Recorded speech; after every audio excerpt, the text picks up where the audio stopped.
El silencio de los inocentes, también llamado la unidad a como dé lugar. Este es un tema interesante, hermanos, y espero que prestemos atención. No es un tema fácil, no es un tema agradable, pero creo que es un tema que hay que tocar, dadas las circunstancias, los tiempos que vivimos y todos los demás aspectos. Leemos la palabra del Señor en 2 Corintios capítulo 11, versículos 3 y 4. Pero temo que como la serpiente con su astucia engañó a Eva, vuestros sentidos sean de alguna manera extraviados de la sincera fidelidad a Cristo. Porque si bien alguno predicando a otro Jesús que el que os hemos predicado, o si recibís otro espíritu que el que habéis recibido, u otro evangelio que el que habéis aceptado, bien que lo toleráis. 2 Corintios 11, 3, 4. Hermanos, según acabamos de leer, el Espíritu Santo por mano del apóstol Pablo advirtió de forma muy clara a los corintios y por ende a todos los cristianos de todos los tiempos acerca de algo a lo que hemos de ser especialmente intolerantes. Esto es, el aceptar lo que se parece al evangelio como evangelio, pero que no lo es.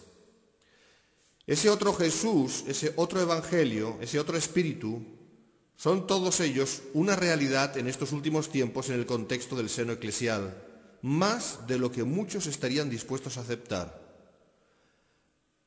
La lista que voy a dar seguidamente se corresponde con las maneras contemporáneas de ese otro evangelio, aunque no es exhaustiva en modo alguno, concretiza bastante el mal que ataca a lo evangélico y desde posiciones supuestamente evangélicas. Y ahí está el peligro, hermanos. Como digo, la lista no es exhaustiva. Vamos a ver, falso ecumenismo, falsa y piramidal teocracia, llámese el eje 12, D12, M12, etc. Falsa administración del Espíritu Santo, es decir, encuentros del G12 o del D12, secretismos, pactos de silencio, regresiones, psicodramas, manipulación emocional, levitaciones, quema de pecados, hipnosis, caída sin control, borrachera del espíritu, risa santa que le llaman, santo revuelco, la unción de ruidos animalísticos, falsa administración de liberación, etcétera, etcétera. Falso liderazgo, es decir, por ejemplo, lo que es la nueva reforma apostólica, falso ministerio profético, dominionismo, es decir, latter rain movement o movimiento de la lluvia tardía, Reino ahora, o Kingdom Now en inglés, Joel's Army, o Ejército de Joel, Manifest Sons of God, o Hijos de Dios manifestados, estableciendo el reino, etcétera, etcétera, etcétera, de muchas maneras. También hay otras formas de decirlo. Reemplacismo, falso avivamiento, falsa reforma mundial, materialismo cristiano, entre comillas, Word of Faith Movement, es decir, fe en la fe, falso evangelio de la prosperidad, total sanidad, milagrería, doctrina de pactos, doctrina de los pequeños cristos, de los pequeños dioses, etc. Visualización, poder de la palabra del creyente, ¿se entiende?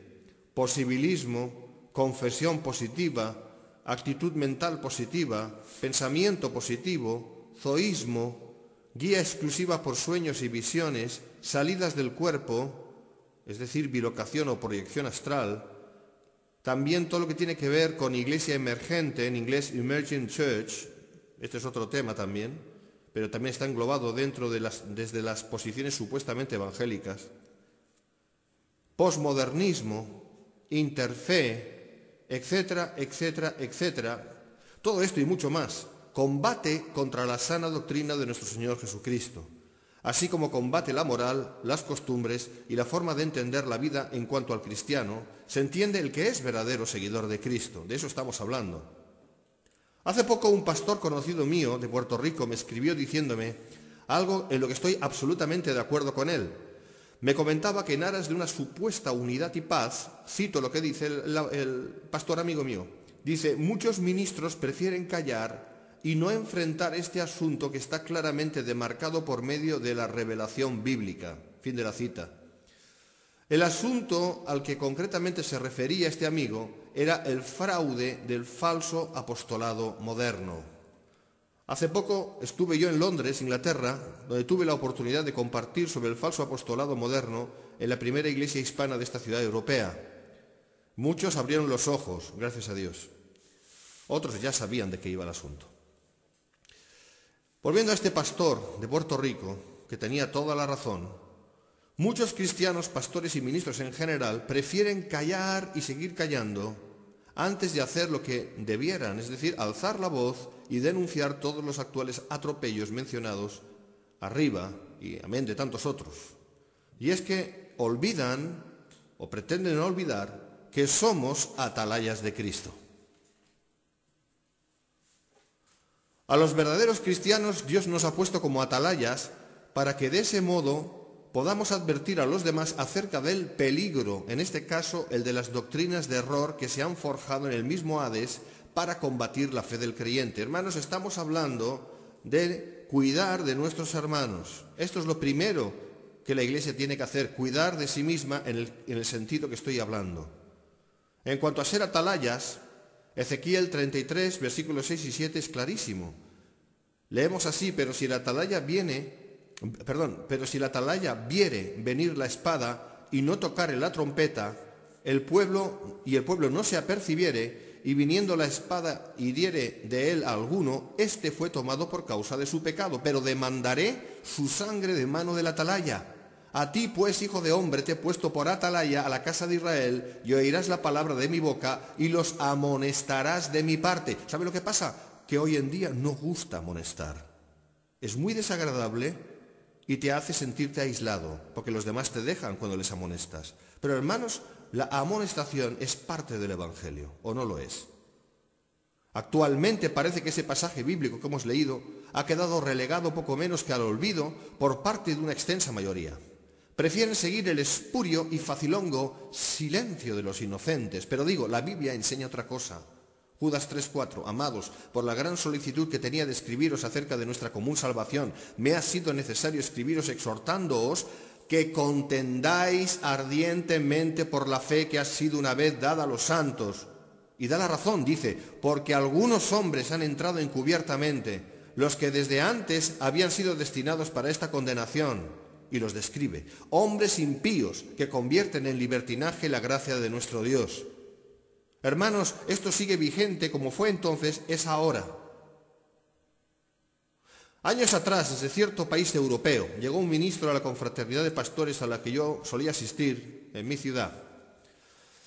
Ese día, estando todos reunidos, ese varón empezó a disertar con gran vehemencia sobre el inminente gran avivamiento que, según él, iba a acontecer en España. De eso hace algunos años ya. El hombre estaba tan apasionado con su mensaje triunfalista que hasta se puso de rodillas y en voz en cuello exclamaba, cito, consiervos, créanlo, créanlo, va a ser parte del gran avivamiento mundial. De España viene el avivamiento que sacudirá las naciones. Y así iba el hombre disertando. Para no alargarme demasiado en este punto, les diré que todos, pero todos los pastores reunidos ahí sucumbieron a las palabras y extremado porte de ese hombre, exclamando al unísono, amén, amén. Muchos ministros reunidos ahí sin tener la convicción, la cual es parte de una fe auténtica y sincera, claudicaron ante una fe forzada por la insistencia a creer de parte de ese varón recién llegado. Nadie se atrevió a cuestionar nada.